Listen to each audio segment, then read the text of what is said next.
Nigerians portal for nationwide recruitment of health fellows. Governor Ododo seeks Nations Space Research and Development Agency support in security, agriculture, land reforms, and others. NCC approves 50% tariff hike for MTN, Airtel, others. President Trump pardons nearly 1,600 people over Capitol riot and begins exit from Paris climate deal. And in sports, transfer, Rashford makes shock U-turn on Manchester United future amid Amorim exile. A very warm welcome to you. This is MLC TV Global News, reaching you live from the city of Lokoja, the confluent state of Nigeria. I am Gift Daniel. Thanks for joining. The Tinubu-led government has commenced the recruitment process for Nigerians as National Health Fellows. The recruitment is tagged the National Health Fellows Program. The Special Advisor to the President on Information and Strategy, Bayo Onanuga, who made the disclosure on Monday, said successful applicants would be remunerated and equipped with appropriate tools to drive positive change in the health sector. He added that selected fellows would be aged between 25 and 35 and would be engaged in all the 774 local government areas in the country. The deadline for application is 27th January 2025. The Nigerian government has approved the establishment of Bola Tinubu Federal Polytechnic in Gwarinpa, Abuja. This move is part of a national effort to ensure that every state in Nigeria has at least one federal polytechnic. The decision, made public in a letter dated January 9, 2025, was addressed to Nyesom Wike, the Minister of the Federal Capital Territory, by Education Minister Dr. Tunji Alausa. The letter, which was received by Wike's office on January 16, 2025, urged the FCT Minister to propose possible locations for both the temporary and permanent sites of the Polytechnic in Gwarinpa.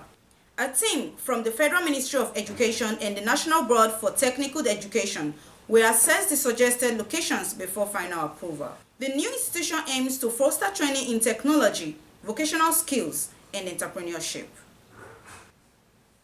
Kogi State Governor Ahmed Usman Ododo has urged the management of the National Space Research and Development Agency, NASRDA, to complement efforts by his administration to combat insecurity, improve agriculture and food security, fast-track land reforms, and support development in other critical sectors using existing space technology and innovative capabilities of the agency.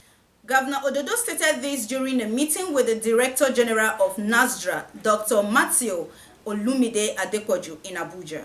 In a press statement made available to journalists by the Special Advisor on Media to the Governor, Ismaila Issa, the Kogi State Governor, who was in the company of some senior officials of the government, assured that the state government is committed to ensuring partnership with NASRDA to improve the state's geographic information system, to facilitate land reforms, promote agriculture and food sufficiency, security of lives and property, and other critical sectors of the state's economy. While acknowledging the state of the technology and innovative endowment available at NASRDA, Governor Ododo called on the leadership of the agency to ensure collaboration with the Kogi State government by providing needed assistance to enhance development in the areas already enumerated in the Memorandum of Understanding between the agency and the state government signed late last year in Lokoja in critical sectors.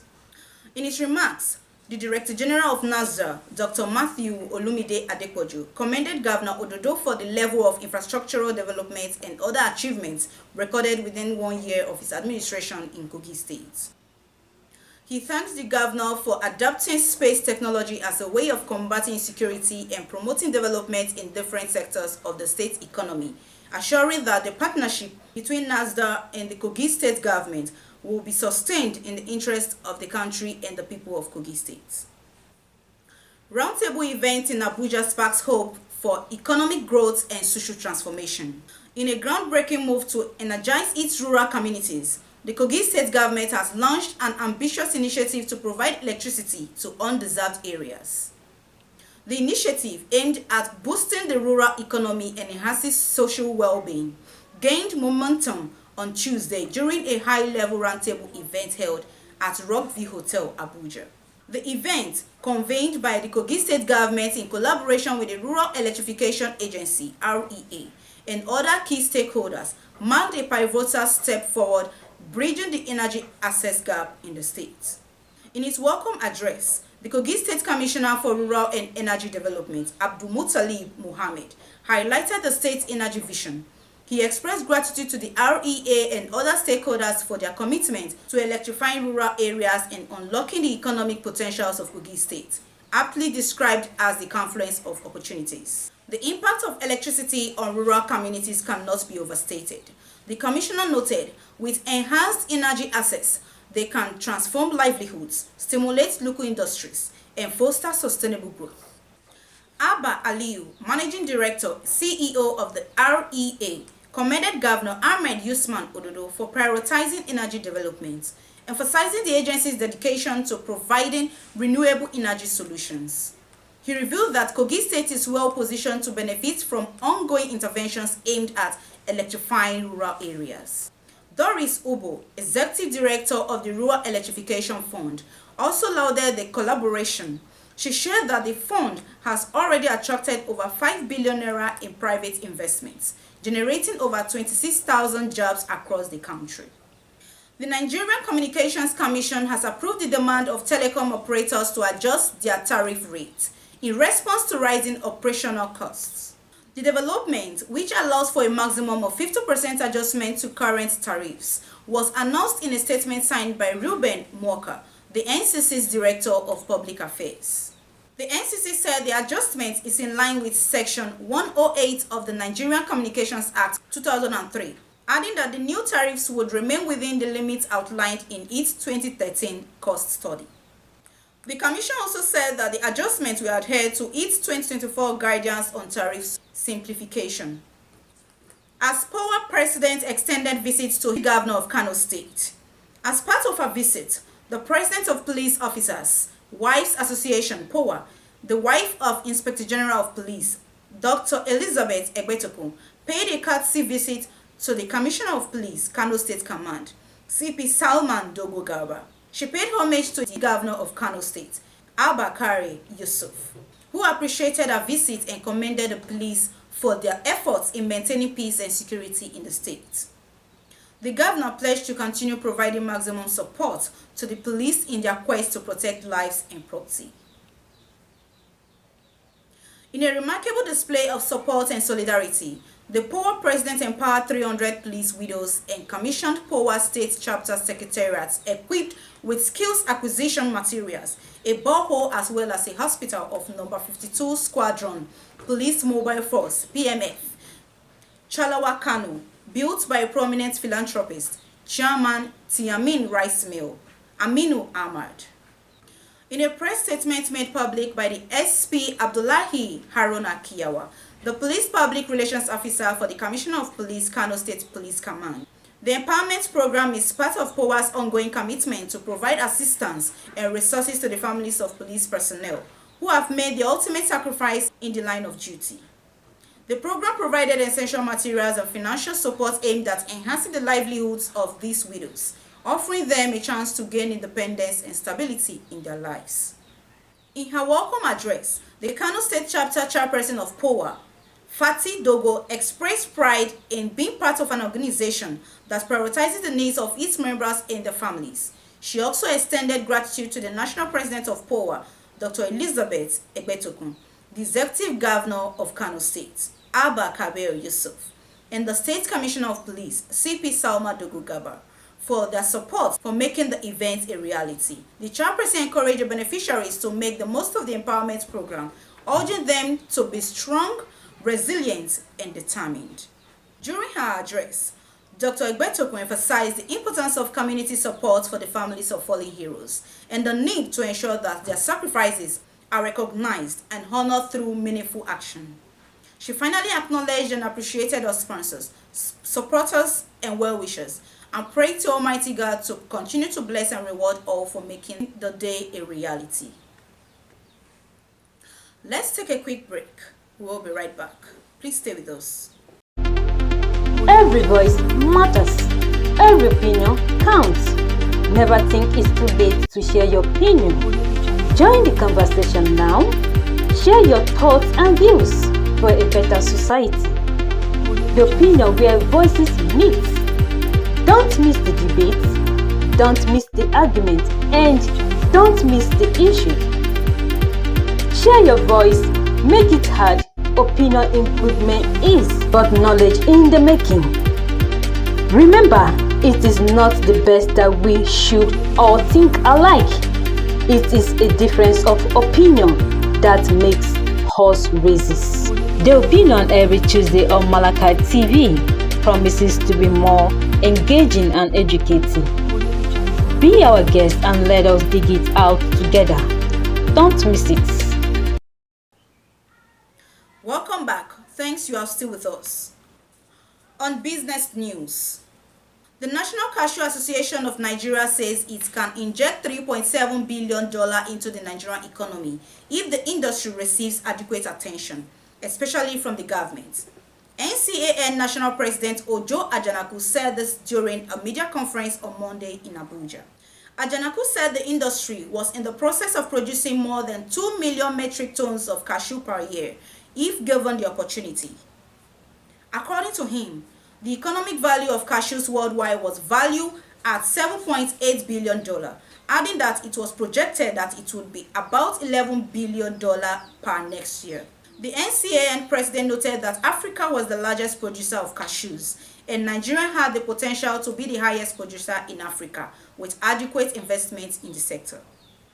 The death toll from the petrol tanker explosion on Saturday has risen to 98.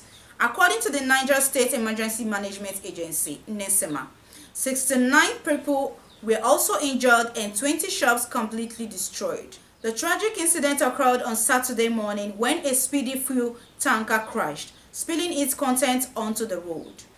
Local residents rushed to scoop the fuel, but the tanker caught fire, leading to a catastrophic explosion that claimed numerous lives. In a statement released on Monday, the Director General of NSEMA, Abdullahi Baba-Ara, confirmed the updated figures to be 98 deaths, 69 injured, and 20 shops burnt down. Now on crime. Hunters group in Yagba West local government have successfully rescued Adekunle Raphael Ola, a kidnapped victim from a criminal hideout, and cleared the den of suspected kidnappers. The victim, who hails from Ijumu local government area, was abducted January 15 around 8 p.m. at his residence in Iyara. According to the victim, about 7 AK-47 armed kidnappers stormed his compound and forcefully entered his house, beat him and his wife, requested for money, and subsequently took him away. While speaking, the executive chairman of Yagba West local government, Tosin Olokun, commended the local government hunters for their swift action, noting that their coordinated efforts to combat criminal activities within the area were yielding positive results. He stated that the hunters, acting on intelligence, raided the hideout in the early hours of Monday, January 20. The operation led to the safe rescue of the victim and the neutralization of the hideout, which had been a base for criminal elements.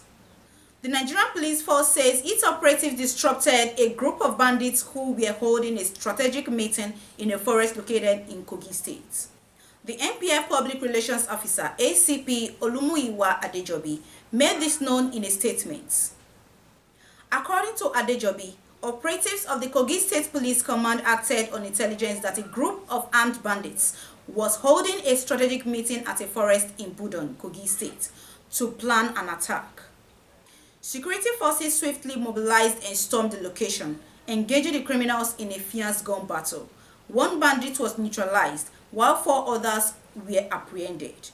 The operatives also recovered an AK-47 rifle, 2 magazines, 30 rounds of live ammunition, and 2 motorcycles from the scene. Next, on our foreign news. President Donald Trump and Vice President J.D. Vance have been sworn in at a lavish affair in Washington that continued in the early hours of Tuesday. Trump earlier signed a flurry of executive actions, including starting the process of withdrawing the U.S. from the World Health Organization and declaring a national emergency at the southern border. He issued nearly 1,600 pardons in connection with the Capitol riot on 6 January 2021. Many prisoners are expected to be released within hours. Trump said in his inaugural address, the golden age of America begins right now, adding that he will be a peacemaker and a unifier. Meanwhile, Elon Musk, one of Trump's closest confidants, has been criticized for making what some have described as a Nazi salute at a post-inauguration event. More also, US President Donald Trump dismissed 4 senior government officials on Tuesday and signaled plans to remove over 1,000 more appointees from the Biden administration. The announcement, made via his first post on Truth Social since his inauguration, highlighted his intention to realign federal leadership with his Make America Great Again vision. The Taliban government announced on Tuesday the release by the United States of an Afghanistan prisoner in exchange for United States detainees, saying the deal was brokered by Qatar. The Afghan Foreign Ministry said in a statement, an Afghan fighter, Khan Muhammad, imprisoned in America, has been released in exchange for American citizens and returned to the country. Tuga, United States Deputy Secretary of State, discussed bilateral cooperation. Trump sentenced to unconditional discharge over hush money conviction. The statement added that Muhammad had been serving a life sentence after being arrested almost 2 decades ago. Next is sports updates.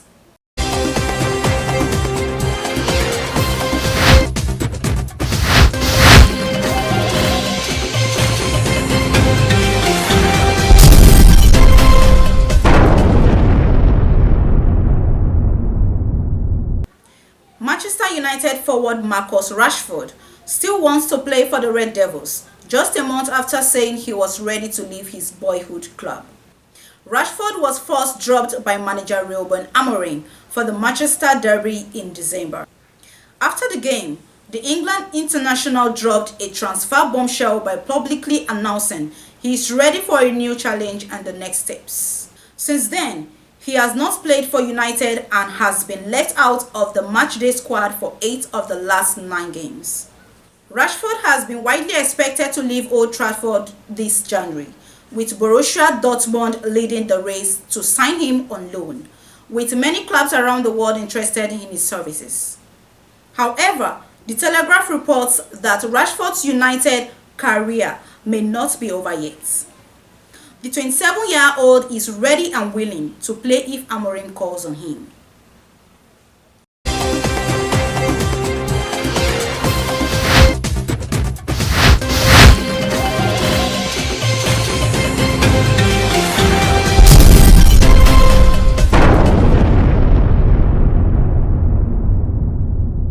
And from our entertainment desk.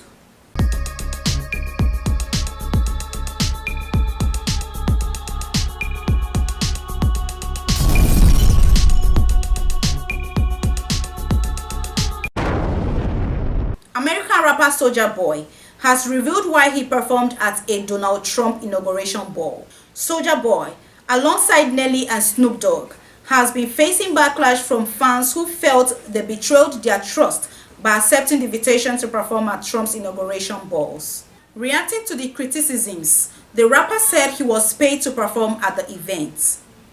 He explained that he never received any financial benefits from former President Barack Obama, outgoing Vice President and Democrat presidential candidate Kamala Harris, but Trump enriched him.